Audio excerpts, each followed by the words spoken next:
ওয়ারেন্টিটা কাভারেজের মধ্যে থাকে, বার্ন পুড়ে গেলেও আপনারা ওয়ারেন্টি পাবেন।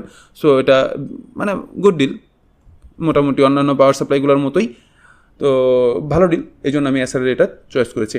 আর এর থেকে বাজেট কমে 600 ওয়াট নিতে পারতাম, 550 ওয়াট নিতে পারতাম, বাট আমার কাছে মনে হয়েছে ভাই এই না 200-400 টাকা কমায় খুব একটা বেনিফিশিয়াল না। কাস্টমারের সাথে শেয়ার করছি, customer was agree, that's the why আমরা এই পাওয়ার সাপ্লাইটা সিলেক্ট করছি। এই তো হচ্ছে টোটাল ব্যাপার স্যাপার, মূল কম্পোনেন্ট শেষ। এখন হচ্ছে কেসিংয়ের ক্ষেত্রে আমি কাস্টমারকে বলছি স্যার আমার 8 GB ছাড়া যে কেসিংটা ছিল ওইটা আমি দিয়ে দিই। কাস্টমারকে এটা বলার পরে বললো না ভাই আমার 8 GB লাগবে, আমি 8 GB বিরোধী না, আমি 8 GB পছন্দ করি। সো আমরা 8 GB সহকারে বেসিকের মধ্যে টিপটপের মধ্যে এইখানে একটা কেসিং ইউজ করতেছি, টাইফুন সিরিজের ভেলুটপের। টাইফুনটা হচ্ছে 5টা ইনবিল ফ্যান সহ থাকে, সাইডে টেম্পার গ্লাস থাকে, সামনের গ্লাস থাকে টেম্পার গ্লাস, এবং এই ধরনের ক্যাবিনেটগুলো